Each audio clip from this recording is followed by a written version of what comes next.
नमस्ते। इस नए एक्सप्लेनर में सीधा डाइव करते हैं। आज हम 10 ऐसी डार्क फैंटेसी मास्टरपीस कहानियों का ब्रेकडाउन करने वाले हैं जो एकदम अल्टीमेट ओवरपावर्ड प्रोटैगनिस्ट का एक्सपीरियंस देती हैं, मतलब प्योर डोमिनेशन। सुंग जिन वू का सफर खत्म होने के बाद वो खतरनाक शैडो आर्मीज और मैसिव पावर लेवलिंग वाली हाइप जरूर मिस हो रही होगी, है ना? घिसे पिटे कमजोर हीरोज और बोरिंग विलन्स को देखकर अगर ऊब होने लगी है तो ये ब्रेकडाउन बिल्कुल सटीक जगह है। आज हम एकदम क्लियर तरीके से मैप आउट करेंगे कि इस हाइप को बरकरार रखने के लिए आगे क्या देखा जाए। यहाँ सबसे क्रूशियल पॉइंट जिसे समझना जरूरी है वो ये है कि हमारी आज की रिकमेंडेशंस कोई आम हीरोज नहीं है जो दुनिया के रूल्स फॉलो करते हैं। बिल्कुल नहीं, ये सिस्टम ब्रेकर्स हैं। ऐसे कैरेक्टर्स जो अपनी बेहिसाब डार्क पावर, रूथलेस एटीट्यूड और विशाल सिलाओं के दम पर अपने फैंटेसी वर्ल्ड के हर नियम को लिटरली कुचल कर राज करते हैं। तो चलिए इन एपिक स्टोरीज को हम 3 कोर कैटेगरीज में बांटते हैं। पहला, द वेंचफुल अंडरडॉग्स। दूसरा, कमांडर्स ऑफ डार्क आर्मीज। तीसरा, द अनस्टॉपेबल बॉर्न गॉड्स। और आखिर में तय करेंगे, चूज योर नेक्स्ट क्वेस्ट। शुरुआत करते हैं कैटेगरी नंबर 1 से, the vengeful underdogs, from E rank trash to god mode vengeance. अब इन अंडरडॉग्स का सफर बड़ा ही ब्रूटल होता है। अपनों से धोखा मिलना, सबसे कमजोर ई रैंक का ठप्पा लगना, किसी मौत के कुएं में फेंका जाना और फिर एक कोल्ड ब्लडेड एवेंजर बनकर वापस लौटना। फेलियर फ्रेम और the healer who was banished इसके परफेक्ट एग्जाम्पल्स हैं। ये कैरेक्टर्स पॉइजन या फ्रंट लाइन हीलिंग जैसी एकदम कमजोर दिखने वाली एबिलिटीज का इस्तेमाल करके उन गद्दार टीमों से इतनी बेरहमी से बदला लेते हैं जिन्होंने इन्हें कचरा समझकर बाहर फेंक दिया था। इन कैरेक्टर्स के बीच का कंट्रास्ट वाकई माइंड ब्लोइंग है। जरा सोचिए, एक तरफ सुंग जिनवू का मैजिकल सिस्टम है जो उसे अपने आप तलवारें और कॉम्बैट स्किल्स देता है, लेकिन दूसरी तरफ the rising of the shield hero का नाओफुमी है जो अपनी शील्ड से अटैक तक नहीं कर सकता। सरवाइव करने का इकलौता तरीका मरे हुए मॉन्स्टर्स के टुकड़ों को अपनी शील्ड में फीड करना और अपने प्योर रेज के दम पर उस खौफनाक कर्स सीरीज को अनलॉक करना जो उसे लिटरली एक बीस्ट में बदल देती है। The rising of the shield hero का ये शुरुआती स्ट्रगल बिल्कुल उस मशहूर डबल डंजन वाले धोखे की याद दिलाता है, और एक्शन को लोकल भाषा में एंजॉय करने वाले फैंस के लिए एक बहुत बड़ा बोनस ये है कि नाओफुमी के इस एपिक रिवेंज का सफर पूरी तरह से हिंदी डब में मौजूद है। ये पूरे एक्सपीरियंस को और भी ज्यादा एंगेजिंग बना देता है। अब आते हैं हमारी दूसरी कैटेगरी पर, commanders of dark armies, the ultimate arise experiences.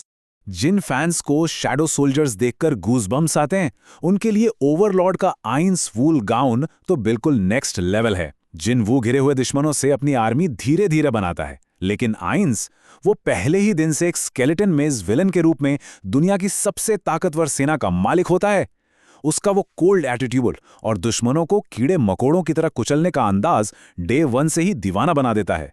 और हाँ, अच्छी खबर यह है कि ओवरलॉर्ड के 4 सीजन्स भी हिंदी डब में अवेलेबल हैं।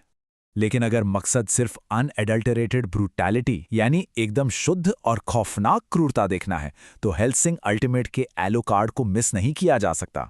जब एलोकार्ड अपना रिलीज लेवल 0 अनलॉक करता है तो वो उन लाखों आत्माओं की खून से सनी सेना बाहर निकाल देता है जिन्हें उसने कंज्यूम किया है।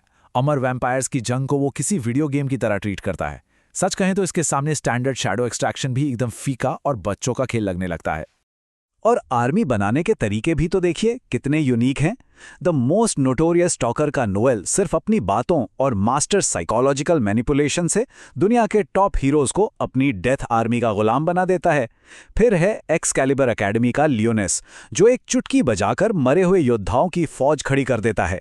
और ब्लैक समनर का केल्विन वो तो एक बैटल जंकी है जो सिर्फ लड़ाई के थ्रिल के लिए खतरनाक दुश्मनों और यहां तक कि गॉडेसेस को भी हराकर अपना सर्वेंट बना लेता है। बैटलफील्ड पर डोमिनेट करने का सबका अपना ही स्वैग है। गियर शिफ्ट करते हैं और चलते हैं तीसरी कैटेगरी की तरफ, the unstoppable born gods, 0 leveling maximum power. इनके स्टार्टिंग पावर लेवल्स को ही देख लीजिए। एनोस और राइनहार्ड जैसे कैरेक्टर्स की एब्सर्ड पावर का एकदम सटीक अंदाजा लग जाता है। सुंग जिनवू जहां 0 से स्टार्ट करता है, वहीं एनोस रीइनकार्नेटेड बॉस के रूप में सीधे लेवल 100 से एंट्री मारता है। और राइनहार्ड वो तो सारे मीटर्स को ही तोड़कर सीधा इन्फिनिटी पर चला जाता है। बात साफ है, ये कैरेक्टर्स पावर के लिए ग्राइंड नहीं करते क्योंकि ये रियलिटी को तोड़ने वाली पावर्स के साथ ही पैदा हुए हैं। जरा इन गॉड टियर फ्लेक्सेस पर गौर कीजिए। The misfit of demon king academy का एनोस इतना पावरफुल है कि वो सिर्फ अपनी दिल की धड़कन से ही दुश्मनों को खत्म कर सकता है। मतलब लॉजिक गया भाड़ में। दूसरी तरफ है रायनहार्ट, जिसे उसके ही परिवार ने जंगल में छोड़ दिया था क्योंकि एक टूटे हुए मीटर ने उसका लेवल इन्फिनिटी के बजाय सिर्फ 2 पढ़ लिया था। अब वो अपनी इनफाइनाइट बैरियर मैजिक से पूरी की पूरी सेनाओं को मक्खी की तरह कुचल देता है। इनका ये लेजी लेकिन लीथल एटीट्यूड एक्शन का एक बिल्कुल ही अलग और सैटिस्फाइंग फ्लेवर देता है। और अब आते हैं अपने फाइनल सेक्शन पर, choose your next quest, where to begin the binge. इन अल्टीमेट डार्क फैंटेसीज को एक्सप्लोर करने के बाद अब बारी है परफेक्ट चॉइस सिलेक्ट करने की। अगर लोकल हिंदी डब की तलाश है तो शील्ड हीरो और ओवरलॉर्ड से बेहतर कुछ नहीं। अगर एक्सट्रीम ब्रूटैलिटी और खून खराबा चाहिए तो हेल्सिंग अल्टीमेट एकदम परफेक्ट है।